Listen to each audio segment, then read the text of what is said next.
It has to be said, the sports books are not your friends. They are not here to help you. They are actually trying to trap you. And one of the most reliable ways to improve your results in football betting is by avoiding the traps that quietly drain your bankroll over time. Because most bettors aren't actually losing due to bad predictions, they're losing because they're being guided into the wrong bets. And once you understand how these traps work, you start to see the game very differently. So what I'm going to do here is break down the biggest bookmaker tricks to avoid, step by step, and show you exactly where most bettors go wrong and how to approach it properly. So let's start with the first one. The first mistake is what I call the smart boost trap. Now this one catches a lot of people out because on the surface, it actually looks like value. You'll see these super boosts or enhanced prices, and occasionally they are genuinely decent bets. But what most people don't realize is that bookmakers are tracking behavior very closely. They're looking at how often you take these offers, whether you consistently spot value, and how your results look over time. So if you're regularly taking good prices and winning, even at small stakes, you can very quickly find your account being restricted. This is a mistake I used to make myself when I first started out. I'd see a boosted price, think I'd found an edge, and take it every time without thinking about the bigger picture. But what's actually happening is you're identifying yourself as someone who understands value, and that's not something bookmakers reward. So the correct way to approach this is simple. Take the value when it's there, but don't rely on it, and don't assume it's a long-term strategy, because it's not designed for you to win. It's designed to identify who might. Now the next one is really important, and that's the accumulator boost illusion. A lot of bettors love accumulators because of the big potential payouts, and when you add a boost on top, it feels like you're getting an even better deal.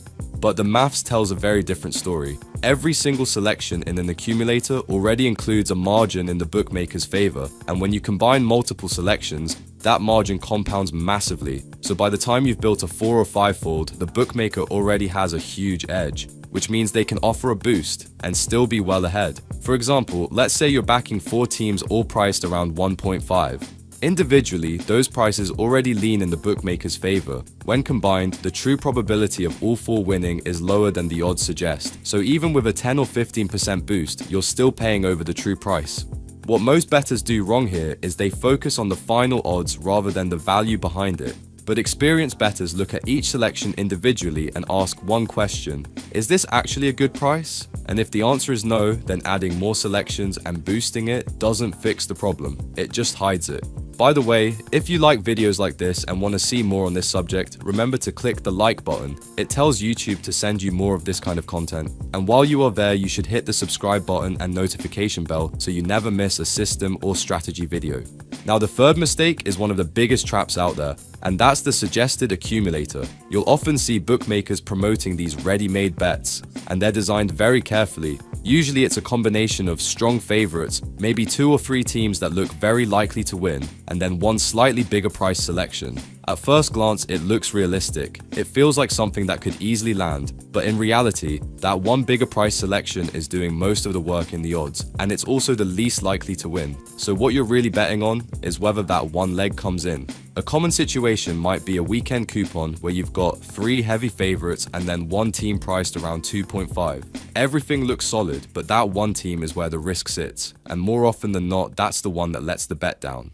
Out of curiosity actually, which of these do you think most bettors fall for the most? Because this is one I see constantly, and the key shift here is simple. If a bookmaker is promoting a bet heavily, you have to ask yourself why, because they're not in the business of giving away winning bets. They're in the business of creating bets that look attractive, but work in their favor. Now, just before we move on, this is actually where something like the Statto app becomes really useful. Instead of relying on bookmaker suggestions or trying to piece everything together manually, you can use Statto to do the research for you.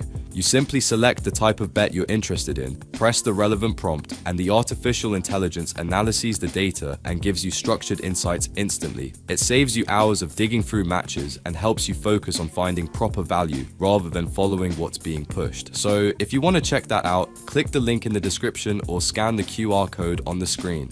Now the next mistake catches a lot of bettors out, and this is the data and stats illusion. Modern betting platforms are full of in-play stats, match data, and visual insights, and it feels like you're being given tools to make better decisions. But the reality is, this data is not designed to give you an edge, it's designed to keep you engaged. It's often delayed, sometimes inaccurate, and rarely gives you the full picture. For example, you might be watching a match that's 0-0 at halftime, The stats might show 10 shots, high possession, and plenty of attacking play, so you assume goals are coming and place a bet on over 1.5. But what the stats don't show is the quality of those chances. Maybe most of those shots were from distance, or blocked, or never really threatened the goal. I learned this the hard way. Every time I relied purely on surface level stats without context, I found myself making poor decisions, and over time, that adds up. So the correct approach is to treat bookmaker stats as a rough guide at best, not as a decision-making tool. You need context, structure, and a way of filtering what actually matters. And finally, the last tip, and this is the most important one, is what I call the hidden value blind spot. Most bettors focus on the markets that are pushed in front of them. Match odds, accumulators, bet builders, all the popular stuff. But the real insight comes from looking at what bookmakers don't promote. You very rarely see heavy marketing around Asian handicaps. You don't see big boosts on corners markets, and you almost never see serious promotion around well-researched player props. And there's a reason for that. These markets are often harder to price perfectly, which means there's less margin and more opportunity for bettors who understand what they're doing. For example, instead of backing a team to win at short odds, you might look at an Asian handicap line that gives you a better price for a similar outcome. Or in matches where the attacking data supports it, corners markets can offer much more value than the main goal markets. But most bettors never even look there because they're too focused on what's being shown to them, and that's the biggest shift you can make. Stop asking what should I bet on and start asking why is this being pushed to me. This next one is what I call the cash out illusion.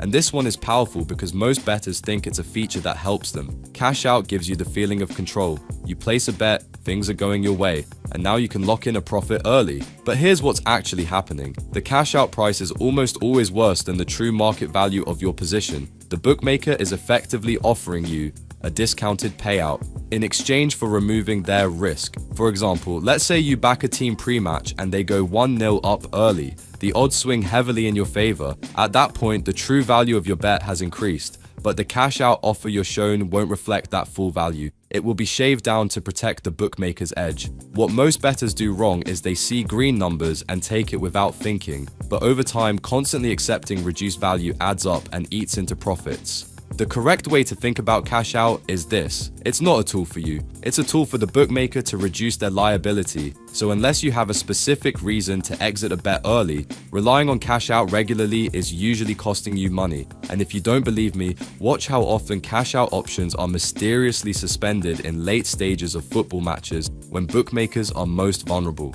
And the next one is something a lot of bettors don't even realize they're doing. And that's the price steamer trap. This is where you see the odds on a selection starting to shorten, and you assume that means it's a good bet. Because in your mind, if the price is coming down, that must mean money is going on it. And if money is going on it, it must be the right side. So you jump in and back it before it shortens even more. But here's the problem. By the time you see that price movement, you're already late.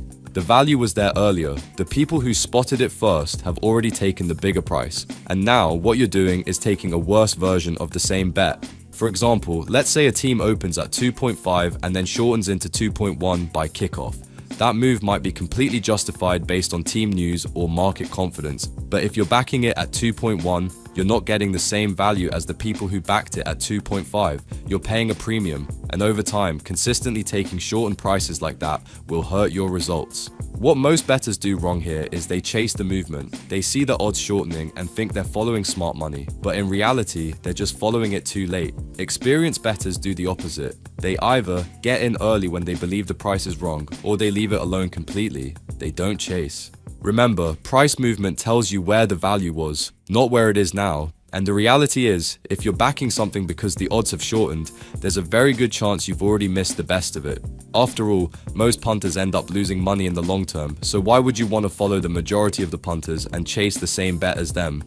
Going against the crowd is usually the best option. Anyway, like I said earlier guys, this is exactly where using a tool like the Statto app can make a big difference. Instead of spending hours manually researching matches and trying to figure out where the value is, Statto speeds up the entire process. It gives you structured betting insights instantly, helping you identify the types of markets and opportunities that most bettors completely overlook. If you're serious about improving your results, it's a proper upgrade to how you approach football betting. So click the link in the description or scan the QR code on the screen and take a look. And just to wrap this up, Most people think getting better at betting is about finding more winners, but in reality, it's about avoiding bad bets. Once you remove these traps from your game, you're already ahead of the majority. If you enjoyed this video, make sure you hit the like button. It tells YouTube to show you more of this kind of content. And there's another video on the screen right now, so go and check that out and continue learning. I'll see you over there.